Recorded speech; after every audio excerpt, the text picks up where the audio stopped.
Scilab વાપરીને file handling પરના spoken ટ્યુટોરીયલમાં તમારું સ્વાગત છે.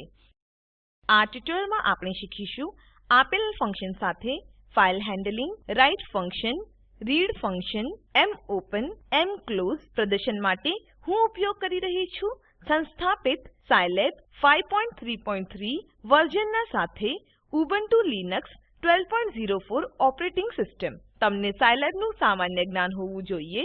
જો નથી તો સંબંધિત ટ્યુટોરીયલ માટે અમારી વેબસાઇટ જુઓ. હવે આપણે સાયલેબમાં અમુક ફંક્શન્સ જોશું જે ફાઇલ હેન્ડલિંગ માટે ઉપયોગી છે.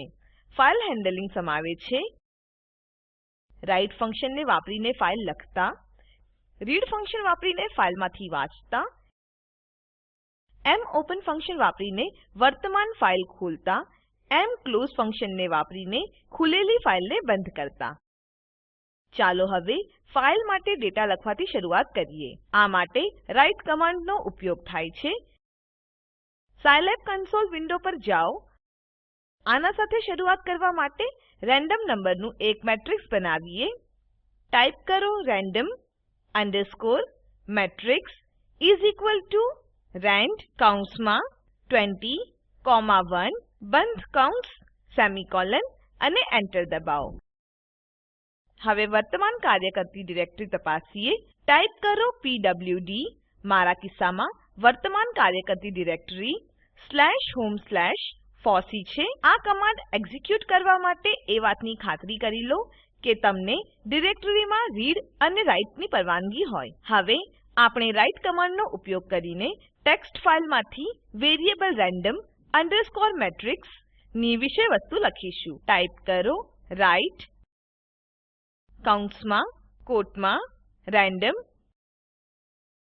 Dash numbers dot TXT quote બંધ કરો કોમા રેન્ડમ અંડરસ્કોર મેટ્રિક્સ બંધ કૌંસ અને એન્ટર દબાવો.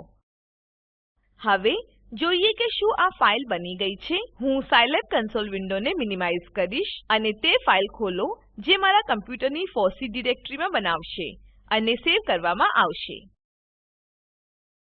તમે જોઈ શકો છો કે variable random underscore matrix 3 data text ફાઇલમાં random dash numbers dot TXT માં લખ્યા છે. હું આ ફાઇલ બંધ કરીશ. સાયલેબ કન્સોલ પર પાછા જઈએ. હવે આપણે જોશું કે ફાઇલમાંથી ડેટા કેવી રીતે વાંચવું. આ માટે આપણે રીડ કમાન્ડને આપેલની જેમ ઉપયોગ કરીશું. ટાઈપ કરો new _ vector is equal to read કૌંસમાં કોટમાં random dash numbers dot TXT quote બંધ કોમા 20, 1 બંધ કૌંસ અને એન્ટર દબાવો.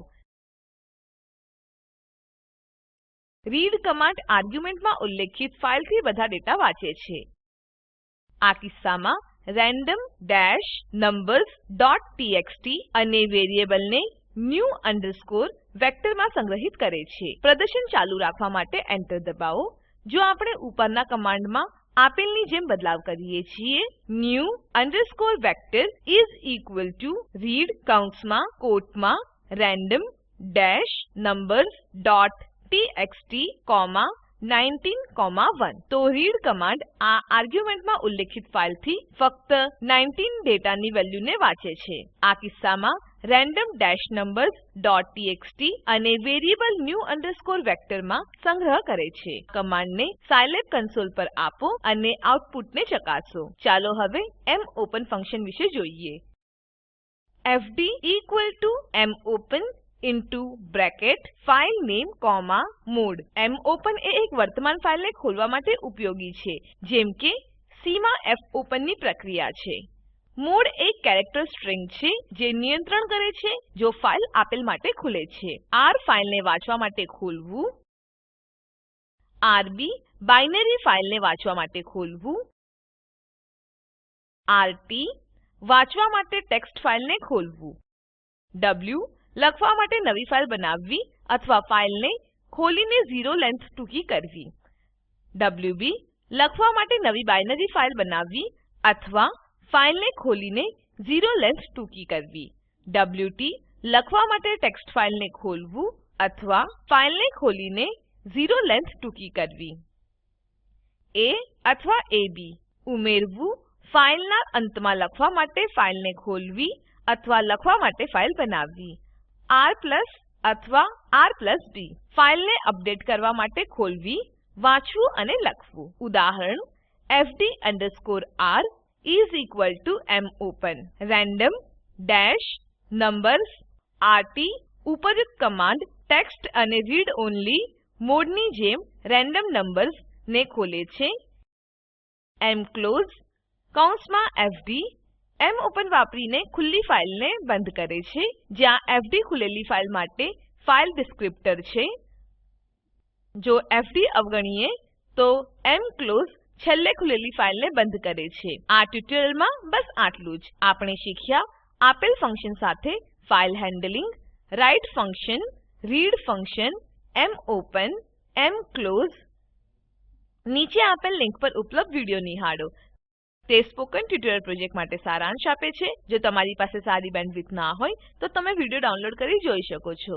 Spoken tutorial project team spoken ટ્યુટોરીયલના ઉપયોગથી વર્કશોપનું આયોજન કરે છે. જેઓ ઓનલાઈન પરીક્ષા પાસ કરે છે તેઓને પ્રમાણપત્રો આપે છે. વધુ વિગતો માટે contact@spoken-tutorial.org પર સંપર્ક કરો. Spoken tutorial project A talk to a teacher પ્રોજેક્ટનો એક ભાગ છે, જેને આઈસીટી એમએચઆરડી ભારત સરકાર મારફતે શિક્ષણ પર નેશનલ મિશન દ્વારા આધાર અપાયેલ છે. આ મિશન પર વધુ માહિતી આપેલ લિંક પર ઉપલબ્ધ છે. spoken-tutorial.org/nmeict-intro.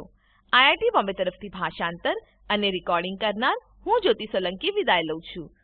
જોડાવા બદ્દલ આભાર.